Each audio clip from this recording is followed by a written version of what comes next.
এই তো চুলাটা পরিষ্কার করা হয়ে গিয়েছে, এখন ফিটিং করব। এই লাইটটাও নষ্ট হয়েছে, লাইটটাও চেঞ্জ করব।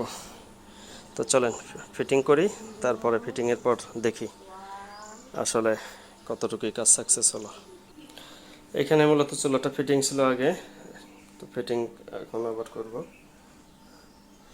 এই আমাদের গ্যাস সিলিন্ডার, দেখি। তো এই তো আমি ফিটিং করলাম। আপনাদের কাছে অনুরোধ, যারা নিজেরা এই কাজগুলো করবেন তারা গ্যাসের সিলিন্ডার রেগুলেটর লাগানোর আগে এই যে পিনটা, এটা ভালো মতো চেক করে নেবেন। লাগানোর পরেও চেক করবেন কিভাবে,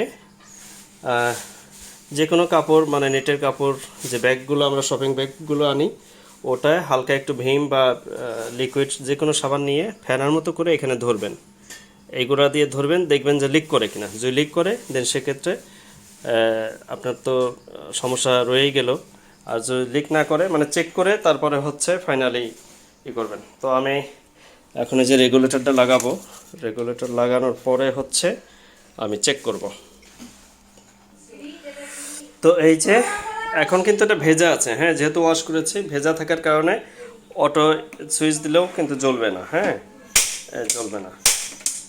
তো গ্যাস অটোমেটিক্যালি চলে আসছে। তো আমি এর জন্য গ্যাস লাইট নিয়ে এসেছি, গ্যাস লাইট দিয়ে তারপরে জ্বালিয়ে দেখব। তো এই যে আমার কিন্তু হয়ে গেছে, এটা ভেজা রয়েছে এই কারণে, গরম হলে পরে ঠিক হয়ে যাবে। আর এটা তো মনে হচ্ছে সমস্যাটা রয়ে গেলে অ্যাডজাস্ট করতে হবে। এই যে এরকম হইতো, হ্যাঁ, মাঝখানে দেখেন, মাঝখানে এরকম হতো। তো এটা চাবি আছে নিচে, চাবি থেকে অ্যাডজাস্ট করলে আশা করি মনে হয় ঠিক হবে।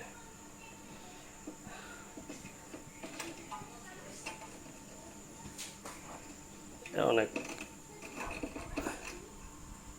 অনেকটাই কমে গেছে দেখেন, এটা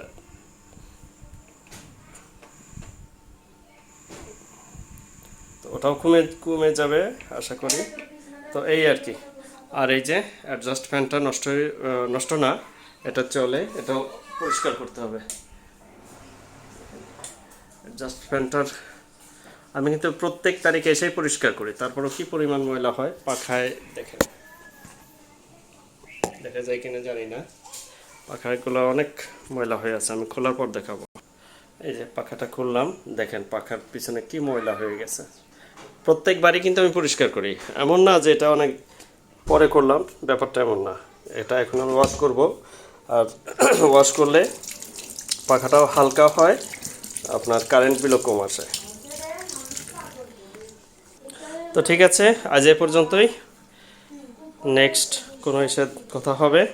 আল্লাহ হাফেজ, আসসালামু আলাইকুম রহমতুল্লাহ।